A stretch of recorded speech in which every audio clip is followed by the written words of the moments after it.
الحمدللہ رب العالمین، الصلاۃ والسلام علی رسول اللہ صلی اللہ علیہ وسلم۔ رب اشرح لی صدری ویسر لی امری واحلل عقدۃ من لسانی یفقہوا قولی۔ سبحانک لا علم لنا الا ما علمتنا انک انت العلیم الحکیم۔ رب زدنا علما۔ ان الخیر الحدیث کتاب اللہ وخیر الہدی ہدی محمد صلی اللہ علیہ وسلم۔ سورہ صاد ہماری چل رہی ہے اور آج ہم پڑھیں گے یہاں پہ تھوڑا سا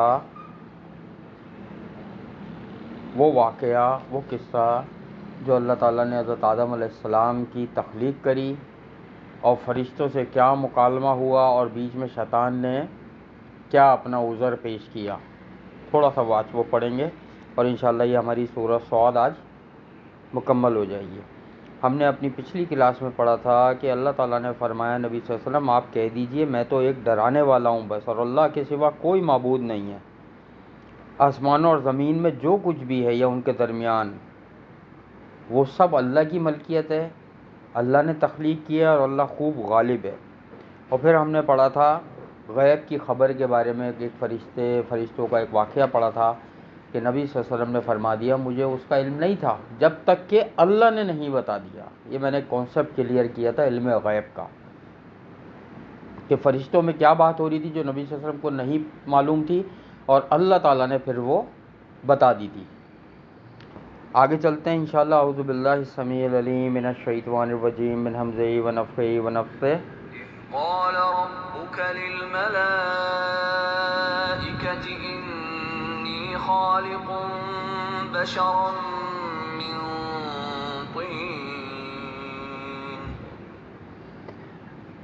اب اللہ تعالیٰ فرما رہے ہیں جب کہا آپ کے رب نے فرشتوں سے بے شک میں تخلیق کرنے والا ہوں ایک انسان مٹی سے۔ اب یہ واقعہ یہاں پہ لانے کی کیا ضرورت تھی؟ اس کی دو وجوہات مفسرین کہتے ہیں۔ ایک تو فرشتوں کی بات چل رہی ہے نا پہلے، جو نبی صلی اللہ علیہ وسلم کو نہیں معلوم تھی، اللہ نے بتائی جو فرشتوں میں بات ہو رہی تھی، یہ بھی فرشتوں کی بات ہے، یہ بھی نبی کو نہیں پتہ تھی، یہ بھی اللہ نے قرآن میں وحی نازل کی تو پتہ چلی نبی صلی اللہ علیہ وسلم کو، اور ان کے ذریعے سے پھر قرآن سے ہمیں پتہ چلی۔ اور دوسری وجہ یہ ہے اس واقعے کا یہاں پہ لانا، مفسرین کہتے ہیں کہ شیطان نے جو سرکشی کری تھی، مشرکین مکہ نے بھی یہی کیا۔ کیوں نہیں نبی صلی اللہ علیہ وسلم پر ایمان لا رہے تھے؟ جلن، حسد کی وجہ سے، تکبر کی وجہ سے، کہ وہ کہتے تھے کہ ہم بہتر ہیں، ہمارے پاس مال ہے، دولت ہے، عزت ہے، کاروبار ہے۔ نبی صلی اللہ علیہ وسلم کے پاس تو یہ کچھ بھی نہیں تھا، وہ کوئی بہت مالدار نہیں تھے، ان کا خاندان بہت رئیس نہیں تھا، ہاں عزت والا ضرور تھا، ایک مقام تھا اس خاندان کا، لیکن مال و دولت، سلطنت، بادشاہت کچھ بھی نہیں تھی ان کے پاس۔ وہ کہتے تھے ہمارے قبیلے سے کیوں نہیں کوئی نبی آیا۔ اس غرور تکبر کی وجہ سے وہ ایمان نہیں لائے، اور شیطان نے بھی یہی کیا تھا۔ ابھی یہی پڑھ رہے ہیں ہم، یہی واقعہ آ رہا ہے ابھی دیکھو۔ تو اللہ تعالیٰ نے فرشتوں سے کہا کہ میں تخلیق کرنے والا ہوں ایک انسان مٹی سے۔ اس کی پوری تفصیل جو ہے سورہ بقرہ میں ہم پڑھ چکے ہیں۔ آگے چلتے ہیں۔ فَإِذَا سَوَّيْتُهُ وَنَفَخْتُ فِيهِ مِن رُّوحِي فَقَعُوا لَهُ سَاجِدِينَ فَسَجَدَ الْمَلَائِكَةُ كُلُّهُمْ أَجْمَعُونَ۔ پس جب میں ٹھیک بنا دوں اسے اور میں پھونک دوں اس میں اپنی پیدا کردہ روح سے تو تم گر پڑنا اس کے لیے سجدہ کرتے ہوئے۔ پھر سجدہ کیا فرشتوں نے، سب کے سب نے۔ اللہ تعالیٰ نے فرمایا کہ جب میں آدم علیہ السلام کی تخلیق مکمل کر دوں، اس کے بعد آدم علیہ السلام میں روح پھونک دوں تو تم سب سجدے میں گر پڑنا۔ یہ سب فرشتوں کو حکم دیا اللہ تعالیٰ نے۔ یہ سب واقعہ ہم پڑھ چکے ہیں، اس لیے اس کی اور ڈیٹیل میں نہیں جا رہا میں۔ آگے چلتے ہیں انشاءاللہ۔ إِلَّا إِبْلِيسَ اسْتَكْبَرَ وَكَانَ مِنَ الْكَافِرِينَ۔ مگر ابلیس نے، اس نے تکبر کیا اور وہ ہو گیا کافروں میں سے۔ اس نے سجدے سے تکبر کیا، انکار کیا۔ اور وہ ہو گیا کافروں میں سے۔ پہلی چیز یہ چیز ذہن میں رکھو کہ اس آیت کی بیس پہ یہی چیز سورہ بقرہ میں بھی آئی ہے کہ علماء کرام اور مفسرین یہ کہتے ہیں کہ جو لوگ نماز نہیں پڑھتے، اس نے بھی نہیں کیا تھا نا سجدہ، انکار کر دیا تھا، تو جو لوگ بالکل ہی نماز نہیں پڑھتے، اور یہ حدیث میں بھی آتا ہے کہ مسلم اور کافر میں فرق کرنے والی چیز نماز ہے، تو شیطان نے سجدہ نہیں کیا، ابلیس نے، وہ کافروں میں سے ہو گیا۔ آگے چلتے ہیں انشاءاللہ۔ قال يا إبليس ما منعك أن تسجد لما خلقت بيدي أستكبرت أم كنت من العالين؟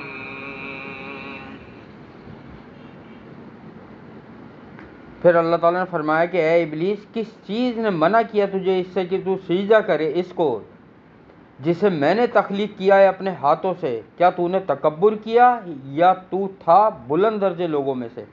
اللہ تعالیٰ نے اب ابلیس سے پوچھا کہ تو نے کیوں نہیں سجدہ کیا؟ جس آدم علیہ السلام کو اللہ نے تخلیق کیا ہے اس کو کیوں نہیں سجدہ کیا؟ کیا تم تکبر کر رہے تھے یا تم یہ سوچ رہے تھے کہ تم بہت بلند درجہ لوگوں میں سے ہو؟ اللہ تعالیٰ کو غرور اور تکبر بالکل پسند نہیں ہے، یہ ذہن میں رکھنا۔ جو لوگ تکبر کرتے ہیں قیامت والے دن وہ چونٹیوں کے مانند اٹھائے جائیں گے، حدیث میں آتا ہے۔ یہاں ایک اور چیز بھی سمجھو، ایک کانسیپٹ کلیئر کرتا ہوں کہ اللہ تعالیٰ فرما رہے ہیں کس چیز نے تجھے منع کیا کہ تو سجدہ کرے اس کو میں نے جس کو تخلیق کیا ہے اپنے ہاتھوں سے۔ اللہ تعالیٰ نے انسان کو، حضرت آدم علیہ السلام کو اپنے ہاتھوں سے تخلیق کیا۔ یہاں سے پتہ لگتا ہے کہ اللہ تعالیٰ کی صفات میں ہاتھ بھی ہیں، ہستی میں، اور یہ ہاتھ فزیکلی ہیں، جو پتہ لگتا ہے ہمیں۔ ید کا لفظ اللہ نے استعمال کیا ہے جو ہاتھوں کے لیے آتا ہے۔ بہت سے لوگ اللہ تعالیٰ کا انکار کرتے ہیں کہ اللہ کے نعوذ باللہ ہاتھ تھوڑی ہیں، ایسا نہیں ہے۔ اللہ نے قرآن میں فرمایا، اور یہ پیچھے بھی گزر چکا ہے، اور ایک یا دو آیتوں میں اور بھی آ چکا ہے، اور ایک حدیث میں بھی میں نے پڑھا ہے کہ نبی صلی اللہ علیہ وسلم نے فرمایا کہ اللہ تعالیٰ کے دونوں ہاتھ دائیں ہیں، دونوں سیدھے ہاتھ ہیں۔ تو کہنے کا مقصد ہے کہ جو قرآن میں، ہاں دیکھو، جتنا آئے اتنا ایمان لے آؤ، کیفیت مجہول ہے، اس کی کیفیت کیا ہے یہ نہیں بتائی گئی، اس لیے خاموش رہو۔ یہ میں نے اس وقت بھی بتایا تھا کہ اللہ عرش پر مستوی ہے، کیفیت کیا ہے، کیسے موجود ہے، یہ نہیں بتایا گیا کہیں، ہمیں نہیں پتا، بس اللہ نے فرما دیا اللہ عرش پر ہے، ہم مانتے ہیں عرش پر ہے۔ اللہ نے فرما دیا کہ اللہ نے اپنے ہاتھوں سے تخلیق کیا، ہم مانتے ہیں اللہ کے ہاتھ ہیں۔ کیسے ہیں، کیا اس میں انگلیاں ہیں، کتنی ہیں، انگوٹھا ہے یا نہیں ہے، ہم اس بحث میں نہیں پڑتے، ہم یہ مانتے ہیں کہ اللہ کے ہاتھ ہیں۔ تو اللہ تعالیٰ نے دو باتیں پوچھی، تو نے تکبر کیا یا تو بلند درجہ لوگوں میں سے تھا؟ آگے چلتے ہیں انشاءاللہ۔ قال انا خير منه خلقتني من نار وخلقته من طين۔ تو شیطان نے، ابلیس نے جواب دیا کہ میں بہتر ہوں اس سے کہ تو نے تخلیق کیا ہے مجھے آگ سے، اور تو نے تخلیق کیا ہے اسے مٹی سے۔ اس نے کہا تو نے مجھے آگ سے تخلیق کیا ہے، میں آگ سے بنا ہوں اور یہ مٹی سے بنے، اور آگ مٹی سے بہتر ہے۔ یہ خود اس کی سوچ تھی، جو خالق ہے نا اصل وہ بہتر جانتا ہے۔ اسی لیے کہتے ہیں دیکھو، یہ امت مسلمہ میں آج کل یہ گناہ بہت ہے، یہ چیز بہت عام ہے۔ یہاں تھوڑا رک کے میں بتانا ضروری سمجھوں گا۔ جس گناہ کو اللہ اور اللہ کے رسول نے بڑا کہا ہے، بڑا قرار دیا ہے، اس کو بڑا جانو۔ جو گناہ ہم خود سوچتے ہیں اپنی مرضی سے کہ نہیں یہ زیادہ بڑا گناہ ہوگا، حقیقت میں وہ نہیں ہوتا بڑا گناہ۔ شرک کرنا بدترین گناہ ہے۔